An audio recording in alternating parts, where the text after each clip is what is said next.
Everyone. So finally हमारे जो criminal justice system है उसके पास 3 नए लॉज आ गए हैं। जी हाँ, जो हमारे पुराने लॉज थे यानी Indian penal code, criminal procedure code और इंडियन एविडेंस एक्ट, इन तीनों को ही रिप्लेस कर दिया गया है। अगर हम इंडियन पिनल कोड की बात करें तो उसे रिप्लेस किया गया है विद भारतीय न्याय संहिता। अगर हम क्रिमिनल प्रोसीजर कोड की बात करें तो उसे रिप्लेस किया गया है विद भारतीय नागरिक सुरक्षा संहिता। और थर्ड जो इंडियन एविडेंस एक्ट है उसे रिप्लेस किया गया है विद भारतीय साक्ष्य अधिनियम। इन तीनों लॉज को इसलिए रिप्लेस किया गया है ताकि जो ब्रिटिश एरा के टाइम से क्रिमिनल लॉ चल रहा था उसे रिप्लेस किया जा सके। तो आज के हमारे वीडियो में हम समझेंगे कि ये जो नए लॉज जो आए हैं उसके अंदर क्या मेजर चेंजेस किए गए हैं और वो कैसे हमारे लिए इम्पॉर्टेंट है। सबसे पहले हम बात कर लेते हैं भारतीय न्याय संहिता, जो कि रिप्लेस कर रही है इंडियन पिनल कोड को। तो ये जो नया लॉ है भारतीय न्याय संहिता, जिसे शॉर्ट में BNS भी कहा जाता है, ये ज़्यादा फोकस कर रहा है on offences against women and children. तो काफ़ी इम्पॉर्टेंट चेंजेस किए गए हैं इस न्यू एक्ट के अंदर, जिसके अंदर अगर कोई भी पर्सन जो है शादी का झूठा वादा करके जो है उस वुमेन के साथ फिजिकल कांटेक्ट मेंटेन करता है, सेक्सुअल इंटरकोर्स करता है, तो ये एक पनिशेबल ऑफेंस है अंडर सेक्शन 69।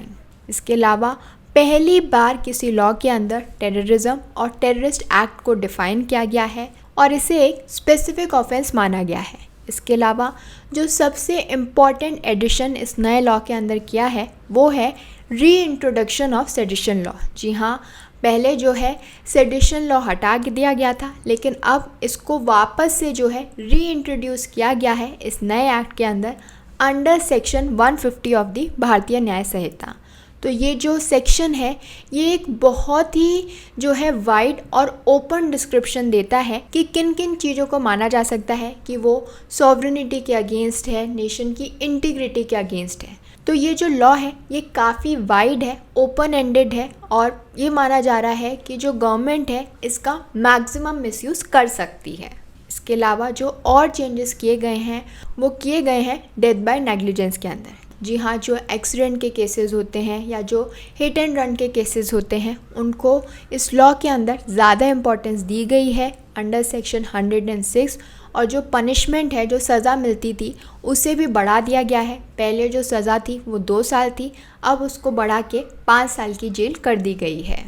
इसके अलावा ये जो IPC का नया वर्जन है जो कि फोकस करता है रिफॉर्मेशन पर, और इसीलिए जो कम्युनिटी सर्विस की पनिशमेंट है उसे इंट्रोड्यूस किया गया है, ये कहकर कि जो छोटे मोटे ऑफेंस होते हैं, जो छोटी मोटी गलतियां होती हैं, उसके लिए कम सज़ा देने से अच्छा है उन लोगों से कम्युनिटी सर्विस कराई जाए। और इसके अलावा जो मॉब लिंचिंग का एक्ट है उसे भी अब एक ऑफेंस माना गया है अंडर द भारतीय न्याय संहिता, और उसके लिए जो पनिशमेंट है वो सेम है जो कि अगर कोई पर्सन किसी का मर्डर करेगा उसके लिए मिलेगी। तो ये तो बात हो गई है भारतीय न्याय संहिता को, जिसने रिप्लेस किया है इंडियन पिनल कोड को। अब हम बात कर लेते हैं भारतीय नागरिक सुरक्षा संहिता। तो ये जो नया लॉ है ये किसको रिप्लेस कर रहा है? CRPC को, यानी क्रिमिनल प्रोसीजर कोड को। अब इस नए लॉ के अंदर जो मेजर चेंज आया है वो ये आया है कि पुलिस के पास ज़्यादा पावर आ गई है। जी हाँ, पहले क्या होता था, जो कॉग्निजेबल ऑफेंसेस होते हैं, यानी वो ऑफेंसेस जहाँ पर जो पुलिस है जैसे ही FIR किसी ने रजिस्टर कराई, जैसे ही कोई खबर आई कि ऑफेंस हुआ है, तुरंत जाके जो है अरेस्ट किया जा सकता है विदाउट एनी अरेस्ट वारंट, यानी कोई प्रिलिमिनरी इंक्वायरी कुछ करने की ज़रूरत नहीं है, सीधा अरेस्ट किया जा सकता है। लेकिन अब क्या हुआ है इस नए लॉ के अंदर? इस नए लॉ के अंदर ये कहा गया है कि प्रिलिमिनरी इंक्वायरी होना ज़रूरी है। जब तक इंक्वायरी नहीं हो जाती, पुलिस को ये नहीं लगता कि हाँ ये जो है ऑफेंस हुआ है या कोई भी चांसेस हैं कि हाँ ठीक है ऐसा कुछ हुआ है, इसमें कोई भी सच्चाई है, तब तक वो उस पर्सन को जाके जो है अरेस्ट नहीं कर सकते। तो ये जो नया लॉ है वो क्या कहता है कि ये एक स्टैट्यूटरी रिक्वायरमेंट है कि जो पुलिस है वो एक प्रिलिमिनरी इंक्वायरी करेगी, वो ये देखेगी केस के अंदर कि क्या केस में किसी भी तरीके की कोई भी सच्चाई है बिफोर रजिस्टरिंग एन FIR। और ये जो रिक्वायरमेंट मैं आपको बता रही हूँ ये उन ऑफेंसेस के लिए हैं जिनके लिए जो सज़ा जो IPC के अंदर दी हुई थी वो थी between 3 to 7 years of imprisonment, यानी वो ऑफेंसेस, ऐसे क्राइम्स, ऐसे एक्ट जिनके लिए 3 से 7 साल की जेल होती थी, उनके लिए उनके अगेंस्ट अब FIR फाइल करने से पहले जो पुलिस है उसे एक प्रिलिमिनरी इंक्वायरी करनी पड़ेगी। ये देखना पड़ेगा कि ऐसा कुछ हुआ है या नहीं। तो ऐसे केसेस जैसे कि क्रिमिनल ब्रीच ऑफ ट्रस्ट के, चीटिंग, फॉर्जिंग डॉक्यूमेंट्स, ये सभी जो हैं इस कैटेगरी के अंदर फॉल होंगे। तो इस तरीके के केसेस के अगेंस्ट अब ऑटोमेटिकली जो है FIR रजिस्टर नहीं की जा सकती। सबसे पहले जो है एक प्रिलिमिनरी इंक्वायरी होगी। बट इस समय ये माना जा रहा है कि ये जो एडिशनल पावर पुलिस को दी जा रही है, इन्वेस्टिगेटिंग एजेंसी को दी जा रही है, इसका मिसयूज़ भी हो सकता है। अब ये जो एडिशनल पावर्स इस नए लॉ के अंदर दी गई हैं, वो सिर्फ पुलिस को ही नहीं दी गई हैं, बल्कि और भी जो इन्वेस्टिगेटिव एजेंसीज़ हैं उन्हें दी गई हैं।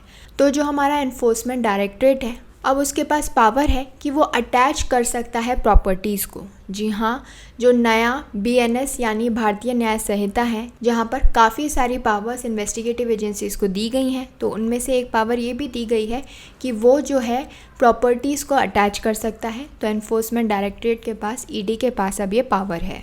अब इस नए लॉ के अंदर जो एक चीज़ बहुत ही अच्छी देखने को मिल रही है वो ये है कि ज़्यादा एम्फेसिस डाला गया है इलेक्ट्रॉनिक मोड पर। जी हाँ, ये कहा जा रहा है कि जो प्रोसीडिंग्स होती हैं उसके अंदर इलेक्ट्रॉनिक मोड को ऑप्ट किया जाए। इवन जो विटनेसेस के स्टेटमेंट्स हैं या फिर जो विक्टिम के स्टेटमेंट हैं, उस सब को भी वीडियो कॉन्फ्रेंसिंग के थ्रू जो है रिकॉर्ड किया जाए।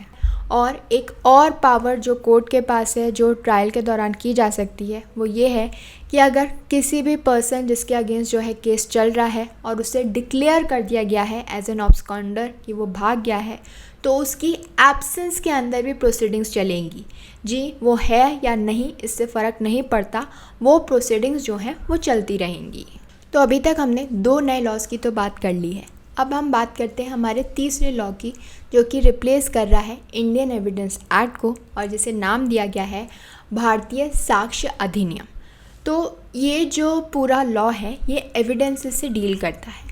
और इस नए लॉ के अंदर जो मेजर चेंजेस आए हैं वो ये आए हैं कि अब वो एविडेंसेस, वो सबूत जो कि इलेक्ट्रॉनिक मोड के अंदर पेश किया जाते हैं, जैसे कि व्हाट्सएप का मैसेज हुआ या कोई वीडियो रिकॉर्डिंग हुई, इस तरीके के भी एविडेंसेस को जो है एडमिसिबल माना जाएगा। कोर्ट इन्हें एविडेंस के तौर पे जो है एडमिसिबल करेगी, मानेगी कि अच्छा ये भी एक एविडेंस है।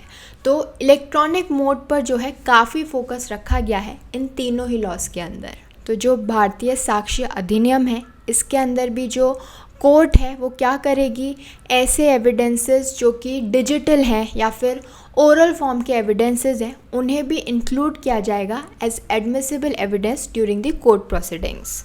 दो ये जो नया लॉ है, ये जो नया एक्ट है, इसके अंदर काफ़ी सारे जो प्रोविजंस हैं वो पुराने वाले जो हमारा इंडियन एविडेंस एक्ट है उसी से लिए गए हैं। बस उसी के अंदर कुछ वेरिएशंस हैं, कुछ सेक्शन नंबर्स के अंदर चेंज हैं, लेकिन उन्हीं पुराने जो सेक्शंस हैं, उन्हीं पुराने लॉज को जो है एक नया एडवांस्ड वर्जन दिया गया है, जिसके अंदर काफ़ी सारे नए प्रोविजंस भी जोड़े गए हैं। जैसे कि जो डेफिनेशंस हैं, like the application of the old act to the entire territory of India.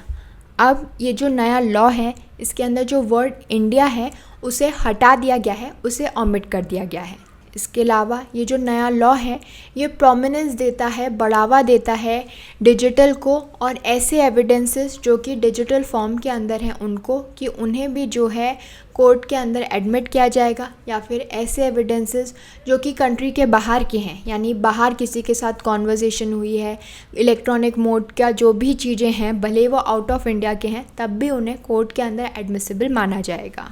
तो इसी वजह से जो वर्ड इंडिया है उसे ओमिट किया गया, क्योंकि अगर ये एक्ट सिर्फ इंडिया की टेरिटरी पे लागू होगा तो ऐसे एविडेंसेस जो कि इंडिया के बाहर हैं, यानी ऐसी इलेक्ट्रॉनिक कॉन्वर्सेशन जो आउट ऑफ इंडिया पे की गई हैं, तो उसे फिर एडमिसिबल कैसे माना जाएगा।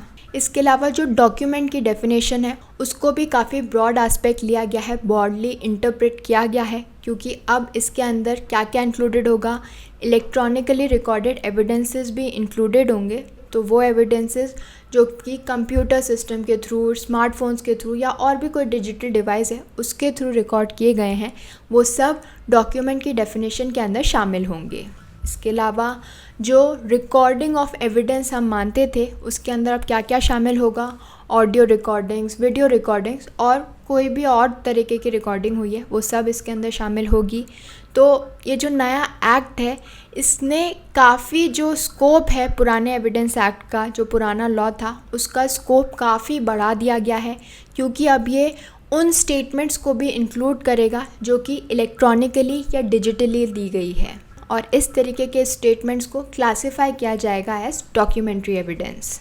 इसके अलावा इस एक्ट के अंदर भी जो कोर्ट है वो अलाउ कर रहा है कि जो प्रोसीडिंग्स, ऐसी ट्रायल जहाँ पर एक या एक से ज़्यादा लोग हैं और उसमें से एक पर्सन, एक अक्यूज़ जो है भाग गया है, एब्सकॉन्डेड है, या फिर जो है ट्रायल के टाइम पर नहीं आता, पेशी नहीं देता, तो उस केस में जो ट्रायल है वो नहीं रुकेगी, वो चलती रहेगी।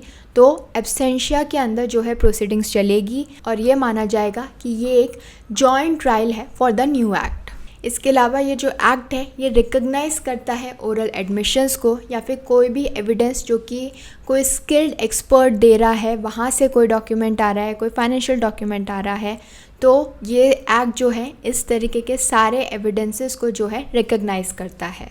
एंड द लास्ट इज़ कि इस नए एक्ट के अंदर जो वर्ड ल्यूनाटिक है उसे अब हटा दिया गया है, उसे यूज़ नहीं किया जाएगा।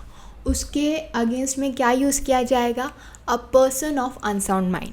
तो ये जो चेंज है ये अंडर सेक्शन 118 के अंदर देखने को मिलेगा। तो अब जो वर्ड ल्यूनाटिक है वो यूज़ नहीं किया जाएगा।